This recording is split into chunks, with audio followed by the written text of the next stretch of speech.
วันนี้นะครับผมทุกคนผมมีสินค้าใหม่ล่าสุดบินตรงมาจากประเทศเกาหลีเลยที่อยากจะมาแนะนำให้ทุกคนได้รู้จักนะฮะนั่นก็คือ Rose Gold Soft Touch Acne Gel นะครับเจลแต้มสิวสูตรหมอเกาหลีนะครับผมซึ่งบอกเลยว่าแต้มปุ๊บยุบปั๊บแต้มปุ๊บยุบปั๊บแต้มปุ๊บยุบปั๊บ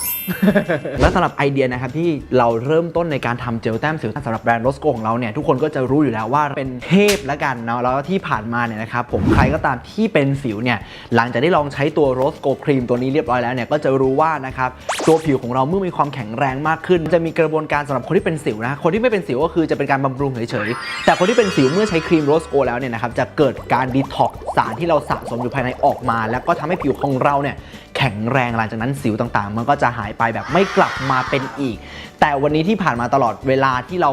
าขายตัวครีม Rose Gold มาตลอดเนี่ยสิ่งที่เกิดขึ้นคือนะครับตัวครีมเนี่ยใช้ทาทั้งใบหน้าเพื่อสร้างความแข็งแรงทั้งใบหน้าแต่วันนี้นะครับแน่นอนว่าสิวเนี่ยมันเป็นเรื่องของความเป็นเฉพาะจุดมันเป็นเรื่องที่มันขึ้นมาเป็นเม็ดๆเฉพาะจุดเป็นเม็ดแบบสิวอักเสบบ้างสิวอุดตันบ้างสิวหัวช้างบ้างสิวหนองบ้างสิวหัวดำบ้างมันก็จะมีสิวหลายรูปแบบคือมันเป็นเรื่องเฉพาะจุดวันนี้นะครับตัวเจลแต้มสิว Rose Gold Soft Touch ตัวนี้เนี่ยนะฮะเราสร้างขึ้นมาเพื่อการดูแลและรักษาเฉพาะจุดนะครับอันนี้เป็นการบำรุงให้ผิวแข็งแรงแล้วไม่กลับมาเป็นอีกไม่เป็นซ้ำรอยเดิมอีกนะครับแต่ว่าตัวนี้คือการรักษาเลยเพราะมันเป็นเจลแต้มสิวเฉพาะจุดจริงๆซึ่งต้องบอกเลยว่าแน่นอนว่าการที่เราทุกคนก็รู้อยู่แล้วว่าการเป็นสิวเนี่ยมันไม่ใช่เรื่องตลกการเป็นสิวไม่ใช่เรื่องที่เราแบบสุนทรีย์นึกออกไหมฮะและการเป็นสิวทำให้เราทุกคนมีความไม่มั่นใจในตัวเองนึกออกไหมคือบางครั้งบางทีพอคนบางคนการเป็นสิวมีหลายแบบคนบางคนเป็นสิวอะไม่นับมันเป็นเม็ดแล้วนะคือคนบางคนเป็นสิวนับกันเป็นปื้ดนึกออกปะเป็นปื้ดนะฮะคนที่แบบหน้าโอเคอยู่แล้วก็จะบางทีก็ขึ้นมาเม็ด2เม็ดยิ่งผู้หญิงบางทีช่วงเป็นแบบประจำเดือนอย่างนี้เนาะขึ้นมาเม็ด2เม็ด3เม็ด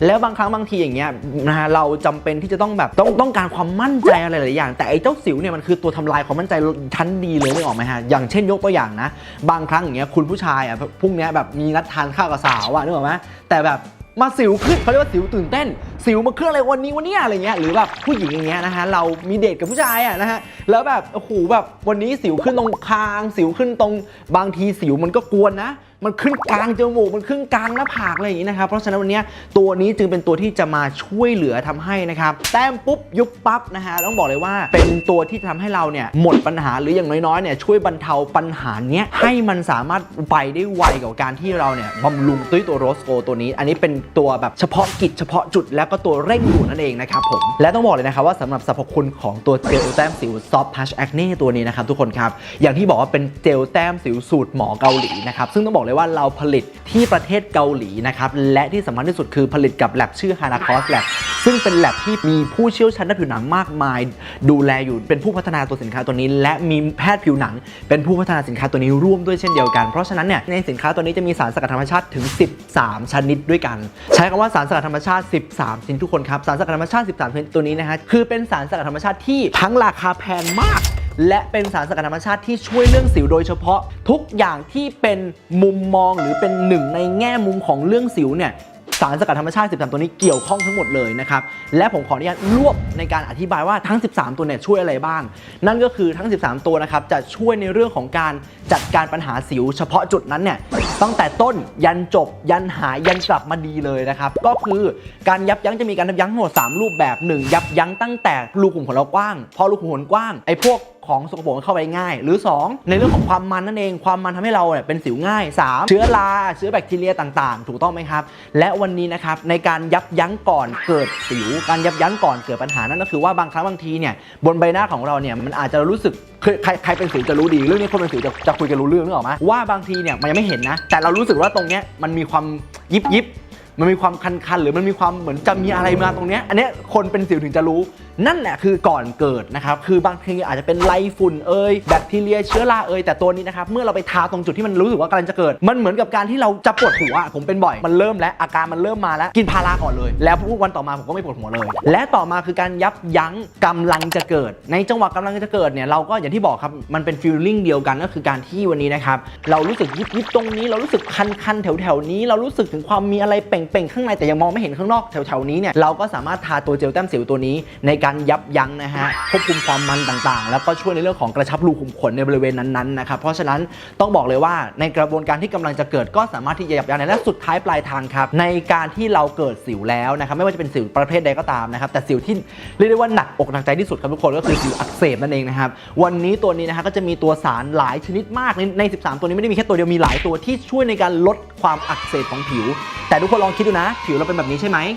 แล้วพอมันอักเสบคือมันเปล่งออกมาแล้วมันสีแดงใช่ไหมนั่นแปลว่าผิวตรงนั้นน่ะมันดามจเข้าใจคำนี้ไหมเหมือนโดนโจมตีอ่ะนึกออกไหมเหมือนเราโดนต่อยอ่ะนั่นแปลว่าผิวตรงนั้นน่ะจากที่มันแข็งแรงอ่ะมันกลายเป็นพังอ่อนแอตัวนี้จะช่วยในเรื่องของการลดการอักเสบลดการอักเสบไปปุ๊บแล้วมันจะมีสารที่ช่วยในเรื่องของออกซิเดชันหรือเป็นสารที่ช่วยเพิ่มคอลลาเจนหลังจากที่ลดการอักเสบแล้วนะครับมันก็จะสมานผิวสมานแผลเข้าด้วยกันครับทุกคนครับผมสำคัญที่สุดคือเมื่อมันลดการอักเสบแล้วสมานผิวสมานแผลเรียบร้อยแล้วนะครับผมก็จะช่วยกระชับรูขุมขนแล้วก็จะมีสารช่วยเพิ่มความสว่างของผิวทำไมต้องมีการสารที่ช่วยเพิ่มความสว่างเฉพาะจุดหลักทุกคนอย่าลืมนะพอมันลดลงไปปุ๊บเกิดอะไรขึ้นเป็นรอยสิวถูกไหมพอเป็นรอยสิวปุ๊บเราทาต่อไอ้รอยสิวนั่นแหละมันก็จะจางและหายไปได้เร็วและหลังจากนั้นก็จะมีสารช่วยบำรุงให้ผิวตรงนั้นกลับมาแข็งแรงสิวคือเรื่องของความเป็นเฉพาะจุดนั่นแปลว่าอะไรไอ้จุดที่สิวขึ้นมันพังมันเละมันโดนดาเมจมันโดนโจมตีเพราะฉะนั้นวันนี้ต้องบอกเลยว่านะฮะตัว Soft Touch Acne Gel เจลแต้มสิวสูตรหมอเกาหลีตัวนี้เป็นเจลแต้มสิวที่ครบจบทุกอย่า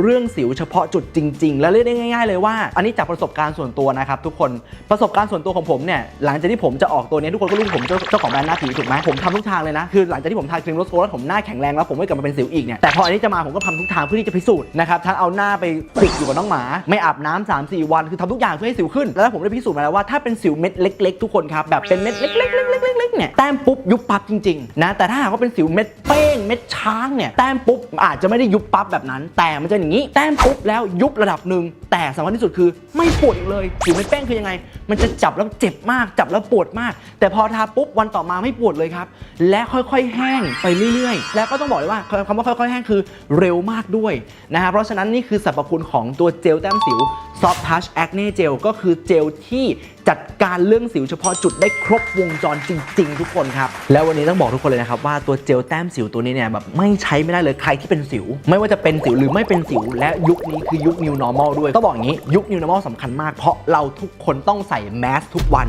นแล้วไอ้แมสนี่แหละที่ทำให้เราเกิดสิวถูกไหมมันไม่จำเป็นเลยที่เราจะต้องไปพยายามหาแมสที่ทำให้ไม่เกิดสิวเพราะยิ่งแมสที่ทำให้ไม่เกิดสิวราคาก็สูงมากต่อให้จะเป็นยี่ห้อดังแค่ไหนก็ตามทุกคนฟังผมนะอย่างนั้นก็ต้องเปลี่ยนเรื่องของมันไม่สามารถที่จะใส่ไปทั้งปีได้หรือยังไงมันก็ต้องซื้อแล้วเปลี่ยนแต่วันนี้นะครับคือใส่ไปเลยอยากใส่แมสยี่ห้อไหนใส่ไปเถอะครับคุณใช้ตัวนี้ครับ Rose Gold Soft Touch Acne Gel และจุดเด่นของตัวนี้มีอะไรบ้างล่ะที่โดดเด่นกว่าเจลแต้มสิวทั่วไปในท้องตลาด1ครับดูแพคเกจจิ้งครับโอ้โหสวยงามมาก2ครับนะฮะนอกเหนือจากแพคเกจจิ้งแล้วตัวเนื้อเจลเป็นเนื้อเจลที่บางเบาเทียบเท่ากับคุณทาครีมหรือทาเซรั่มอ่ะและ3ครับสารสกัด13ตัวสารสกัดทั้ง13ตัวเป็นสารสกัดธรรมชาติเป็นออร์แกนิกและเป็นสารสกัดที่ราคาสูงมากซึ่งสารสกัดส่วนใหญ่นะครับอยู่ในผลิตภัณฑ์ของเด็กพวกสบู่เด็กแชมพูเด็กหรือพวกแบบสกินแคร์เด็กอ่ะแต่วันนี้เราใส่ความเด็กทั้งหมดมาไว้ในเจลแต้มสิวตัวนี้เพื่อความอ่อนโยนนั่นเองนะครับแล้วต่อมาครับผมสูตรนี้ถูกสร้างขึ้นมาถูกคิดค้นโดยแพทย์ผิวหนังและผู้เชี่ยวชาญด้านผิวของประเทศเกาหลีและยิ่งกว่านั้นครับผลิตที่ประเทศเกาหลีและยิ่งกว่านั้นครับนำเข้าจากประเทศเกาหลีนี่ไม่ใช่สารสกัดจากเกาหลีนี่ไม่ใช่นวัตกรรมจากเกาหลีแต่เราผลิต 100% จากเกาหลีและนำเข้ามาเป็นกล่องอย่างนี้เลยนึกออกไหมฮะและวันนี้ครับมาขายนะฮะ8 ml 8 กรัมนะครับผมคือมันเป็นเฉพาะจุดนะมันก็เลยแบบว่าเป็นแต้มทุกคนครับใช้ได้นานเป็นเดือนครับแต่ว่าทุกคนครับผมเราขายในราคาเพียง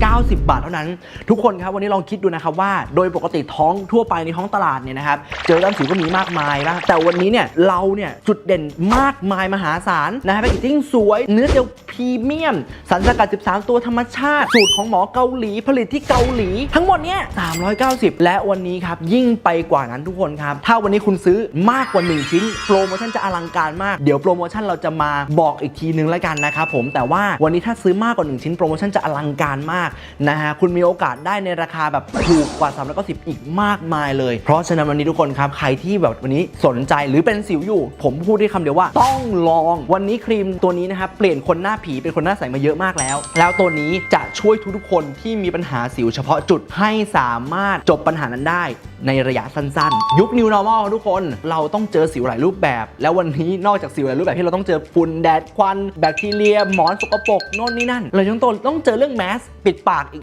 เพราะฉะนั้นวันนี้อันเนี้ยมันเป็นสิ่งที่ต่อให้เป็นสิวหรือไม่เป็นสิวเป็นสิ่งที่ควรจะมีติดบ้านไว้เพราะอะไรเพราะแต้มปุ๊บยุบปั๊บแต่ถ้าเกิดวันนี้คุณใส่แมสแล้วแบบสิวขึ้นไม่มีติดบ้านสิ่งที่เกิดขึ้นคืออะไรสั่ง